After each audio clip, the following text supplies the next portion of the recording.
Why are you missing red flags in relationships? And that's not just dating, but it can be work relationships, all sorts of dynamics where maybe after the fact, you're like, I can't believe I didn't see that. Or maybe I saw it, but I didn't seem to notice it at the time. Or maybe even the person was hiding them and you're not catching them. Well, I'm happy to have Nico and Jean with us to give us a unique perspective on why this might be happening.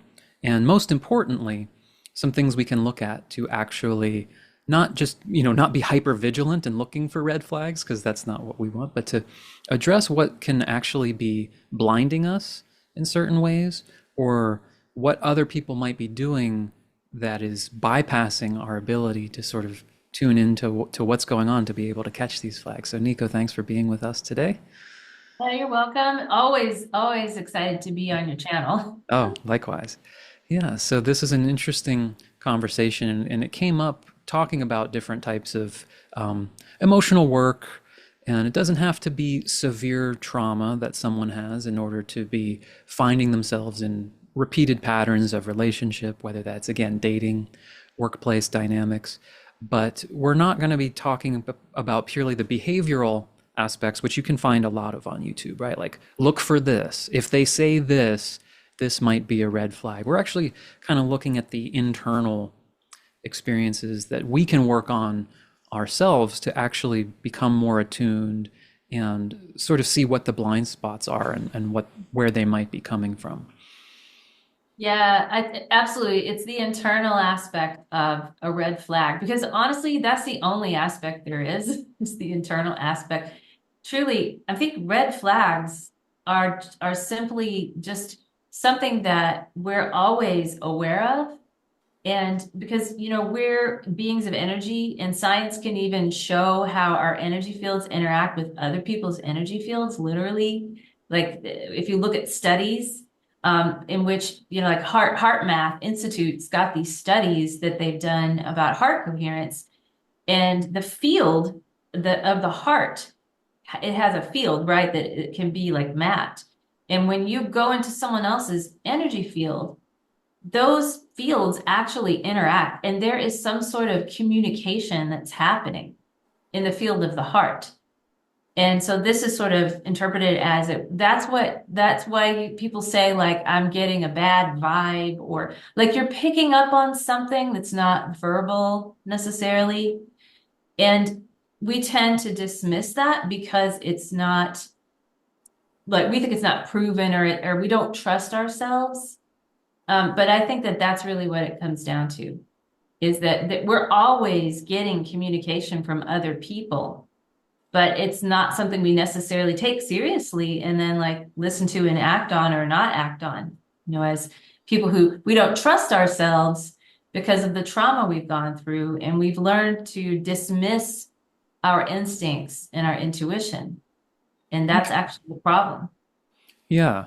And do you think you have to believe in anything in particular in order to tune into that or just have a sense of that?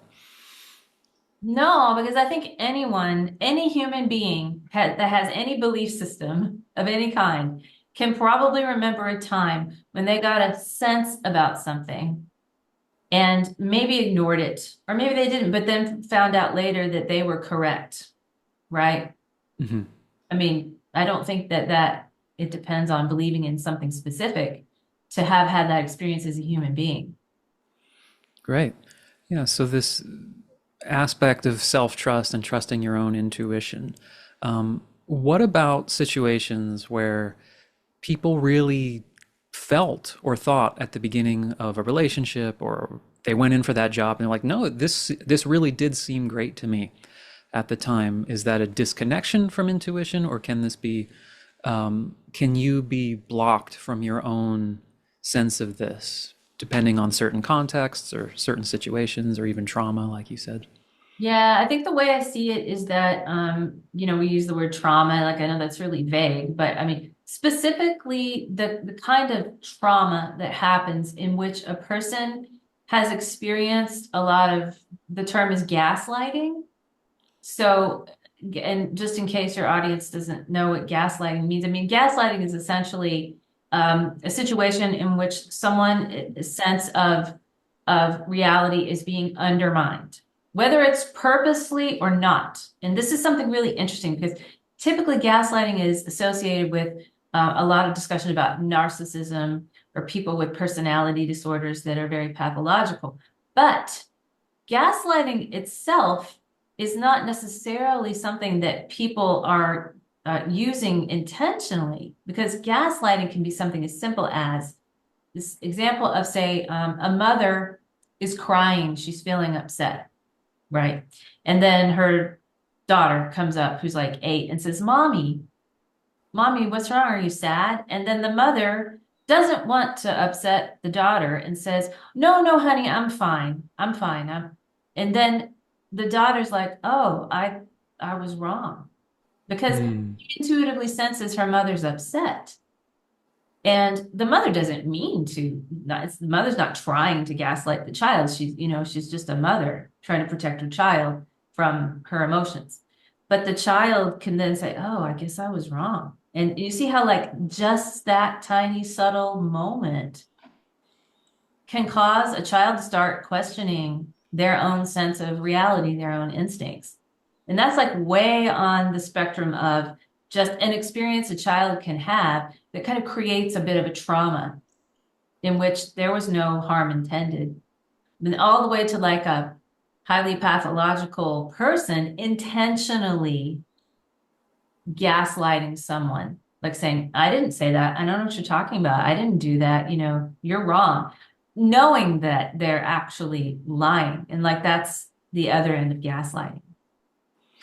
Well, this is useful because I feel like the experience of, oh, how did I not see that? Or this wasn't what I thought it was going to be is very common. Most people have experienced that, I think, on some level, but not everyone would say, yeah, I was, traumatized or, I interacted with a narcissistic parent. And so sometimes if, the title of this were, how to spot red flags from narcissistic abusers or something, a large percentage of people will say, well, that doesn't apply to me because my parents weren't narcissists or I didn't go through this severe trauma. But when you think about how often in our lives, whether that's in school, parents, etc., that you have those moments of like, oh, maybe I'm the one who doesn't get this. Maybe I'm wrong here. Maybe it's just me who thinks this is weird because everyone else seems to be going along with it.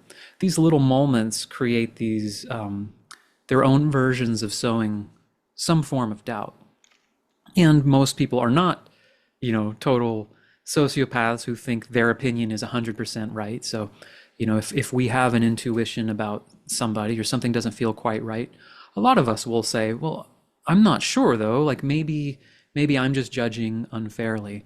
So it is a really, really subtle thing. It's not like you have to have had huge trauma or have been the victim of true narcissistic abuse from someone with a personality disorder to have these experiences and these patterns within you that are make you prone to equally subtle degrees of missing these red flags. So it's a really subtle, from very subtle to very overt.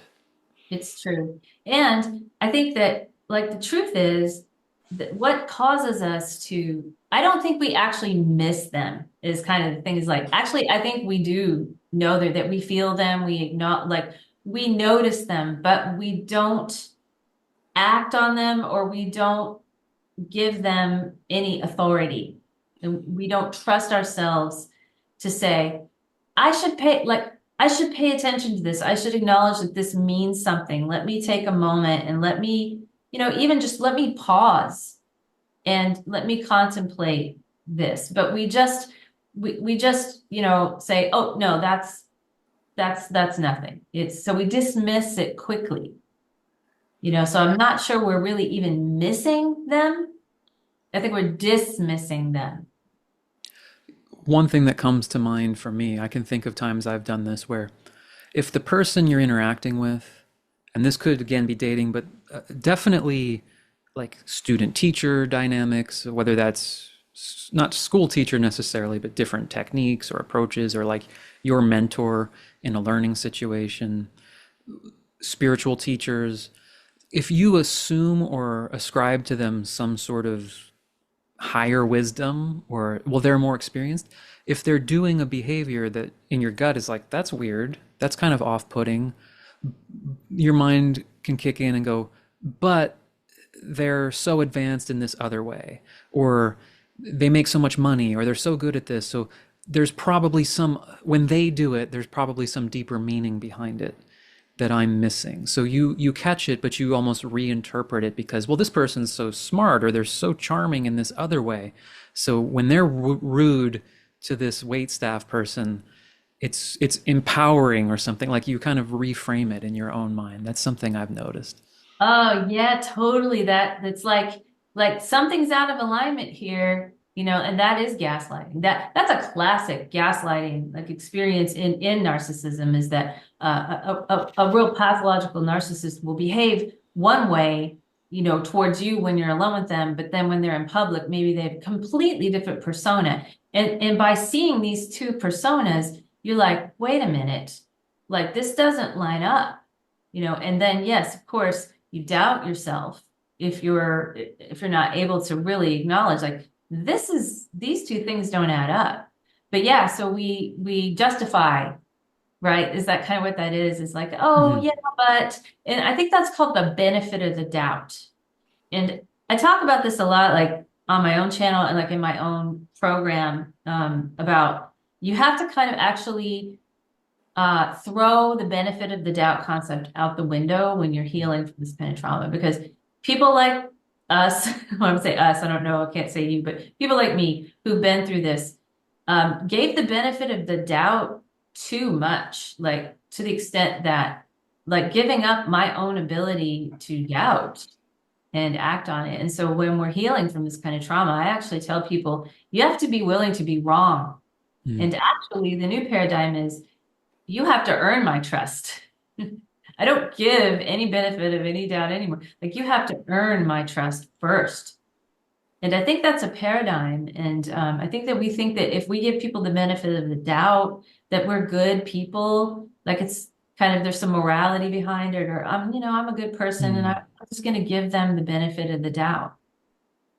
But I don't think that that is really healthy for people who are experiencing the effects of gaslighting.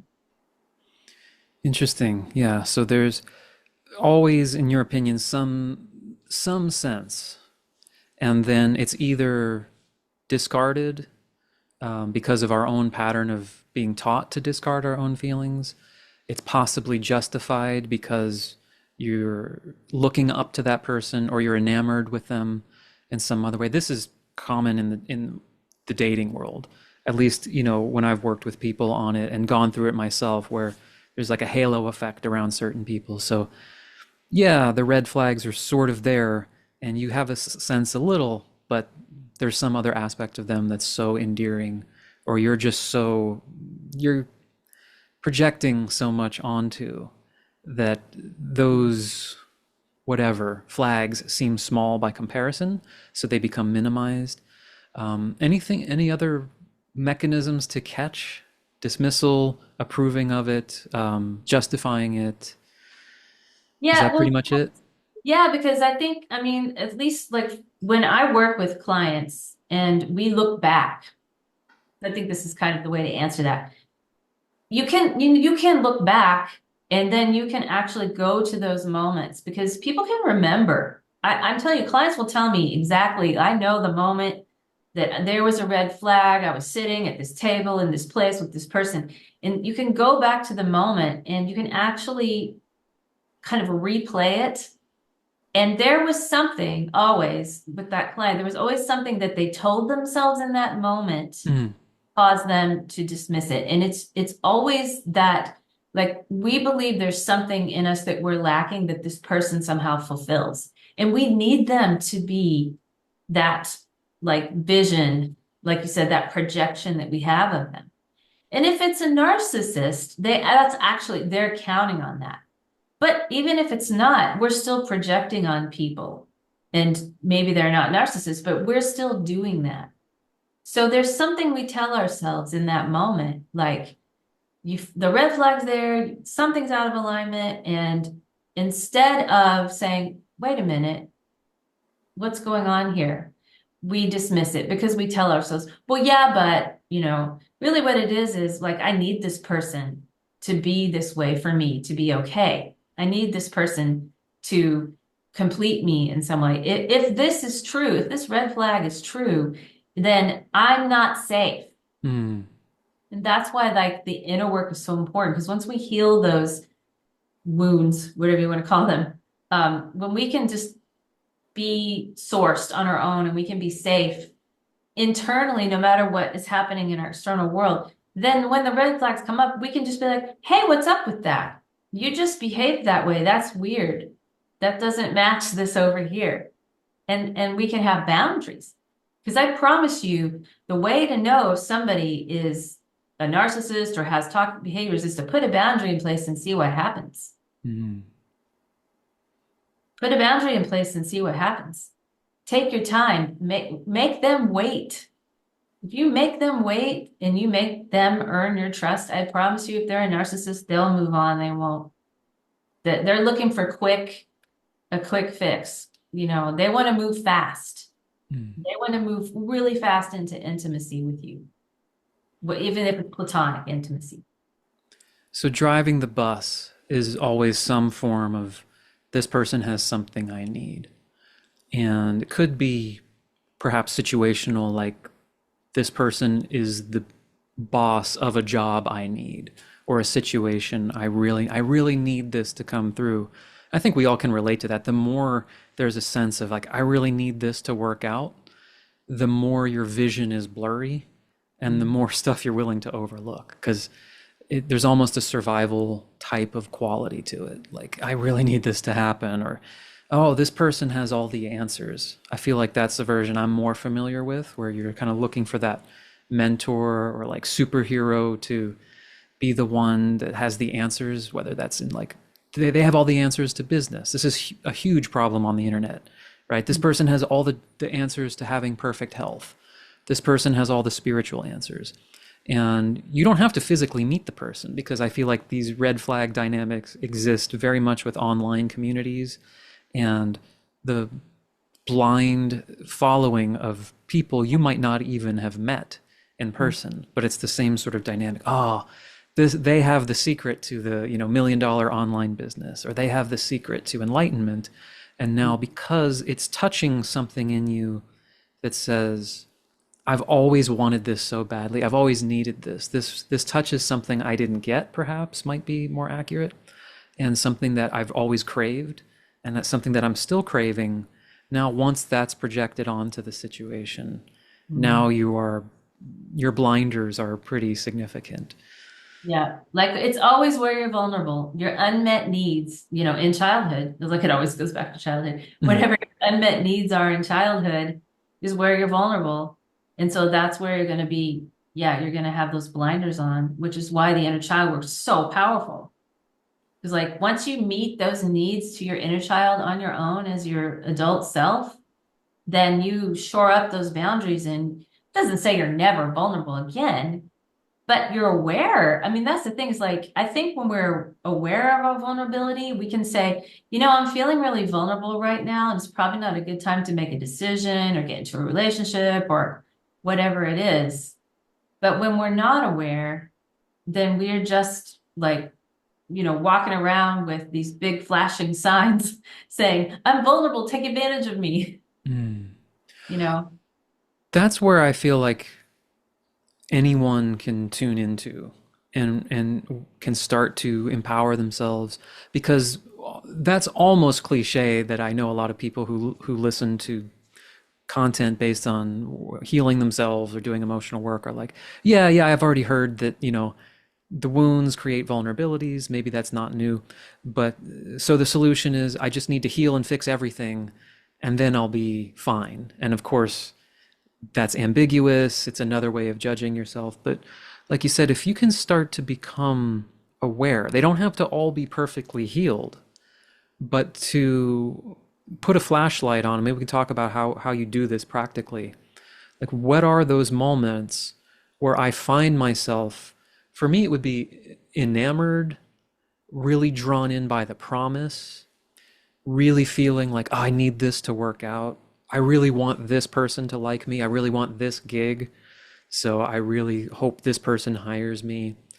Those are some flavors I find that if you can, again, you don't have to say, oh, that has to be all perfectly resolved and I'm just a Zen monk about everything, but to be able to see when those happen for you and be able to watch your own way of thinking and behaving in those moments.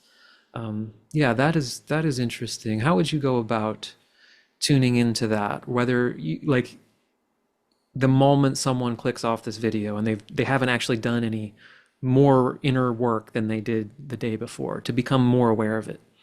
Yeah.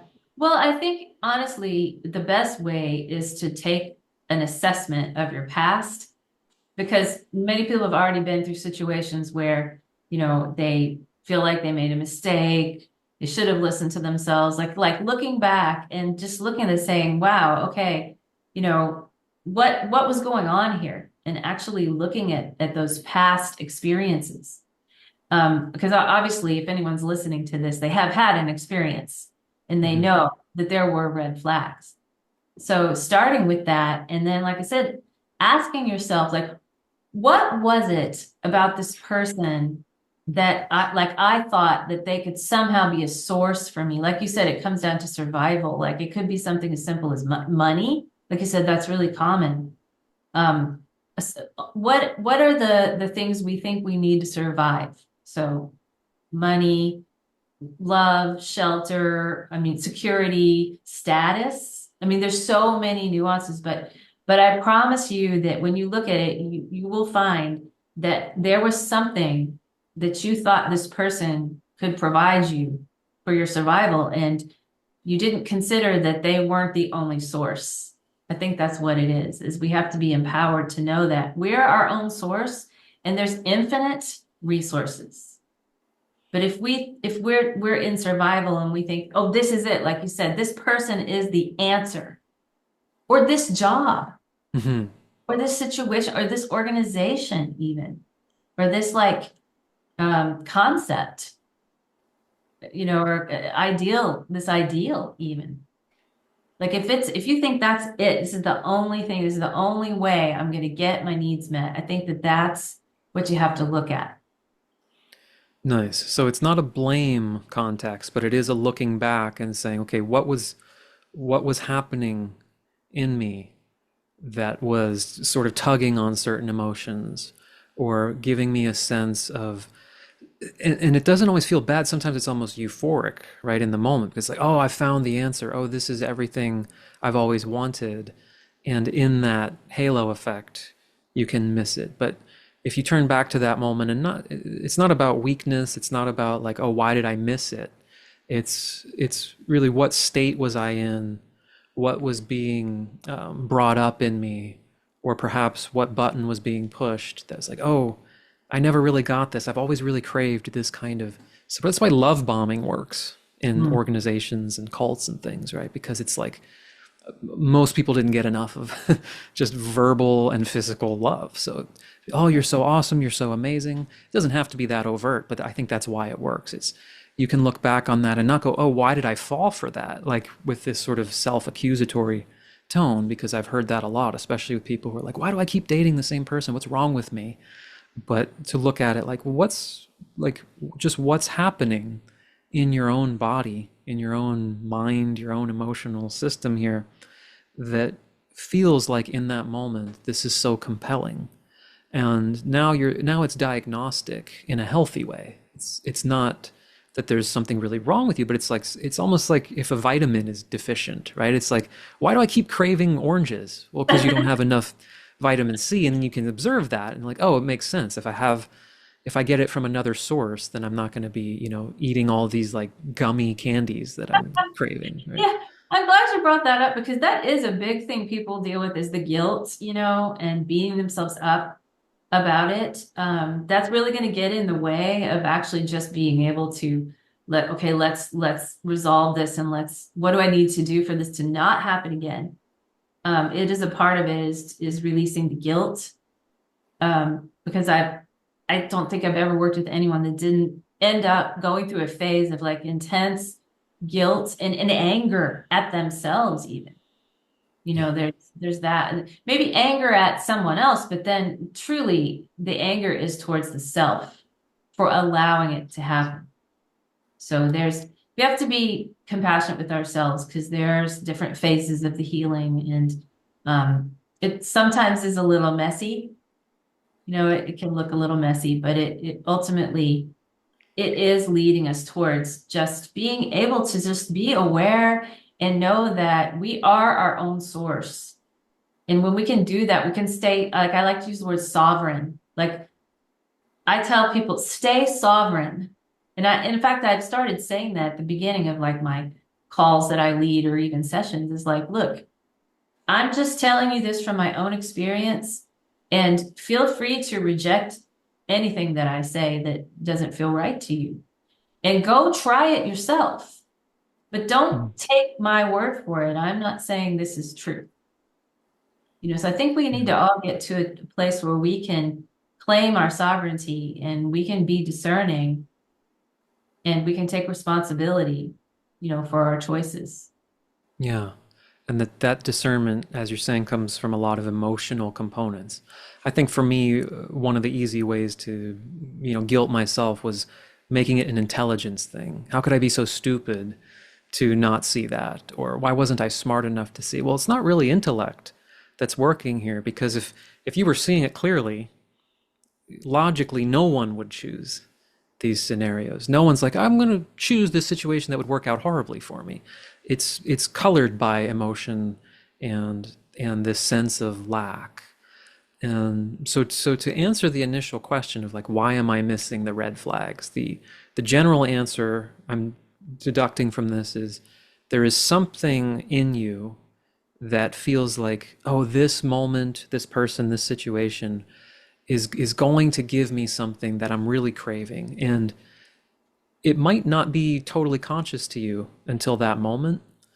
And so the thing to watch out for is in those moments, if you find yourself drawn to something, I guess it's not to become like cynical and suspicious, but to look at what am I being drawn to? What is this? What about this is so compelling to me?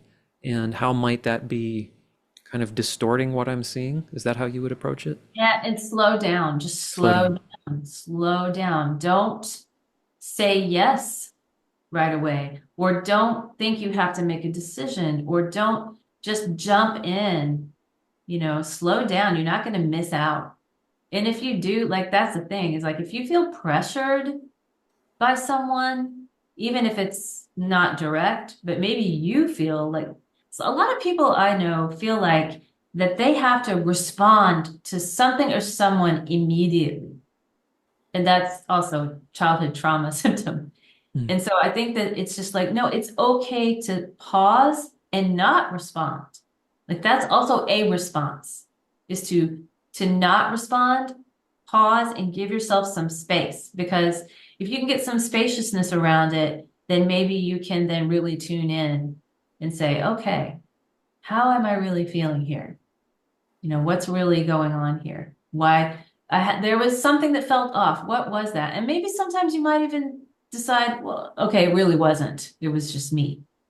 But Mm. it's okay to slow down and take your time. It's okay to be wrong. That's the other thing is it's okay to be wrong because I think that's a lot of the fears like, well, what if I'm wrong about this? What if I make a mistake? What if this person wasn't really trying to deceive me? Or, it's okay to be wrong. It's absolutely okay. To protect yourself, it's okay to be wrong. Great. Yeah. So slowing down, being aware, what about this situation is so compelling to me? What is it about this person that I am so drawn to? I can't stop thinking about, so that you have time to investigate that a little bit, that this is healthy. It could be the love of your life. It could be a totally healthy thing. But especially if you find yourself in a pattern where you say, I keep falling into a similar situation, then it's particularly useful the next time you feel like I'm just, oh, this is it. This is the greatest. No, it's this business opportunity is going to be the one, like, okay, what is it about this? What is speaking to me so much? What do I feel like I don't have now that this would give me. And it's not as simple as like, well, I don't have much money and this would give me money. It's going a layer deeper than that, I would say, right? Of like either Mm. the way the money's going to come in, or like why this is the opportunity, or this is the only opportunity, or it's going to be easy money, or whatever it might be, right? Yeah, that's so interesting because it really is. I mean, the truth is, it is about relationship, right? Because everything is relationship. So even if it's not another person, like you said, it's your relationship to something. Mm, Like if you say a business opportunity, it's like, well, what is the dynamic here between you and this opportunity? yeah. I think that's kind of what you're saying.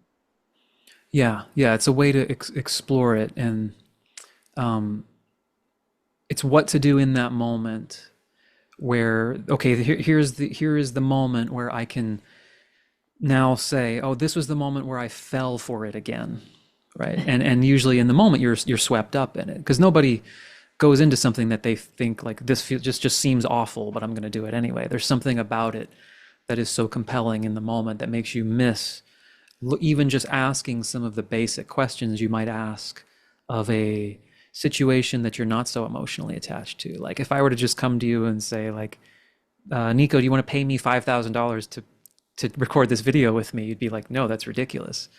Right? But in a certain heightened state, I might be able to make a sales page that says, well, the last person to show up on my video got all these on my channel, got all these accolades, and it can be yours normally 10,000, but today it's 5,000. Like the same thing in a different context can take someone and go, oh, I've always wanted to be on YouTube, whatever it might be, right? It's like it's actually a really bad deal, but there's Yeah. something about the context that is tugging on something emotionally.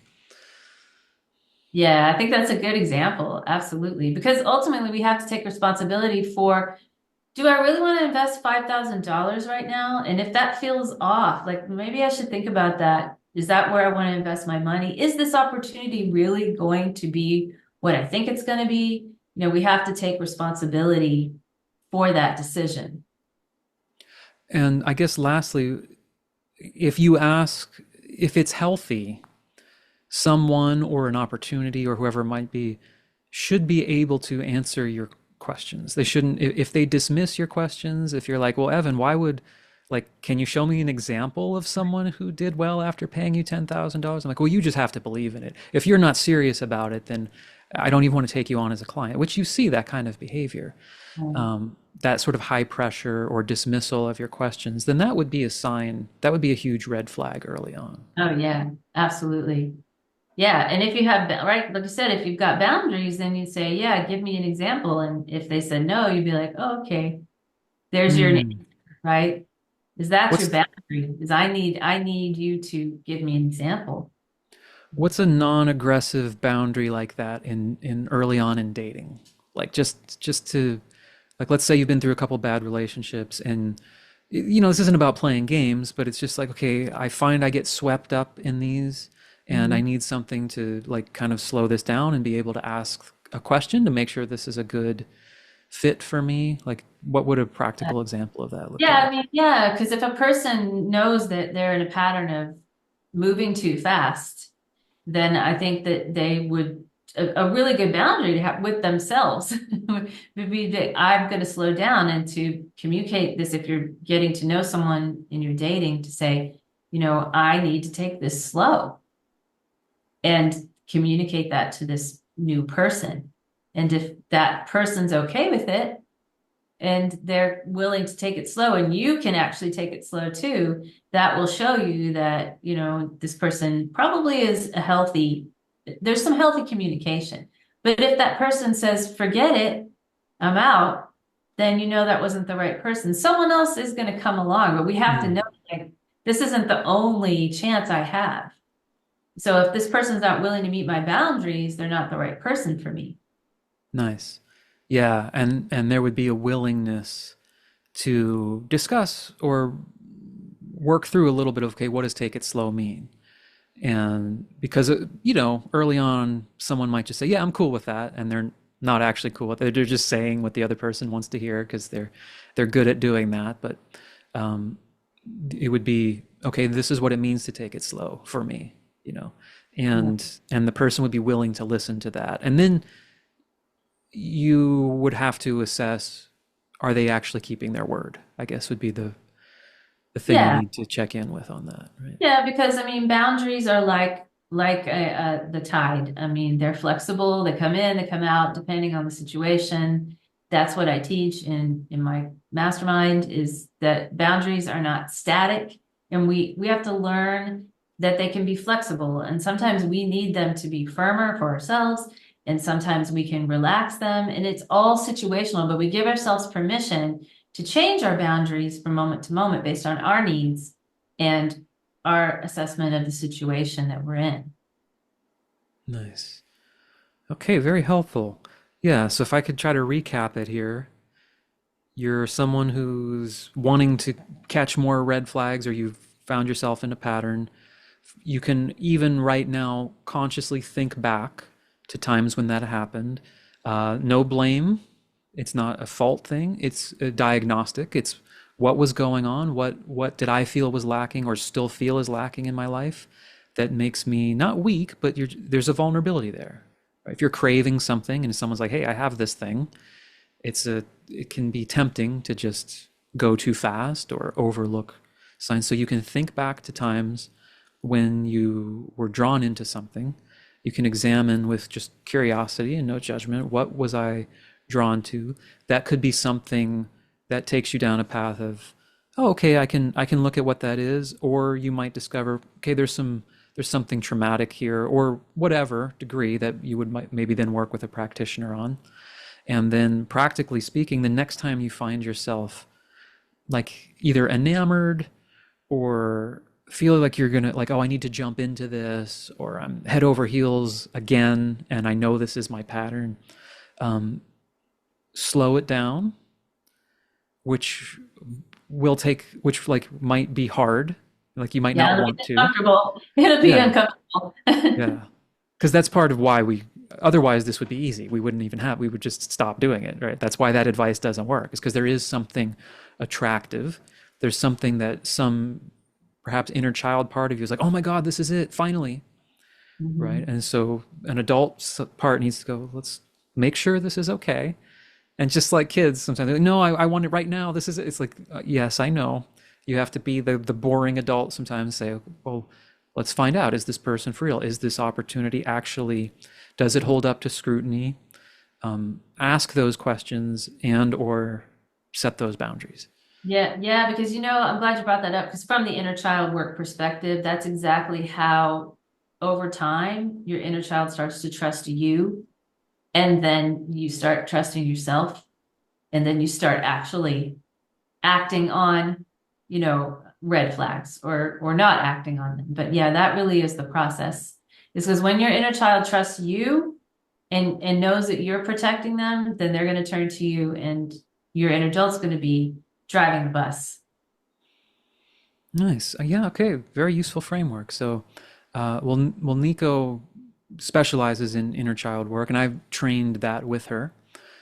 So there's great techniques there. You can look at her channel for going more in depth, as well as reach out to her for information on that specific type of work, as well as a specialist with narcissistic trauma, which does not require. I think it's so important to say. I didn't know this until you explained this to me at another time. That does not mean you have to have lived with like an actual diagnosed narcissist. It's just a type of behavior that can fall on a spectrum. And so that's something you specialize in, which is where a lot of your perspective comes from, this idea of, missing red flags, which is very broad in the culture, but this is where your angle comes from with it. So feel free to reach out to her on either of those dimensions. Yeah. Anything else you want to add on this, or anything else? Oh no, it's just been such a wonderful conversation. I always enjoy having these conversations with you. No, likewise. Great. And let us know in the comments if you have. This is a very rich topic. So feel free to leave comments like with examples even of like, okay, this is kind of what I'm going through. Because it is very nuanced, right? Like I think it's a useful framework that was outlined here, but when you're in the thick of it yourself, it's like often not so like, oh, I'm clearly in step two. You're like, you're just kind of swimming in it. So, we'd happy to provide some more clarity on any examples. I'm sure other people would benefit from that as well, of like what your pattern is or how you catch it or what has worked for you in these kind of situations. Absolutely. Yes. All right, thanks, Nico. All Thank you. right, take care.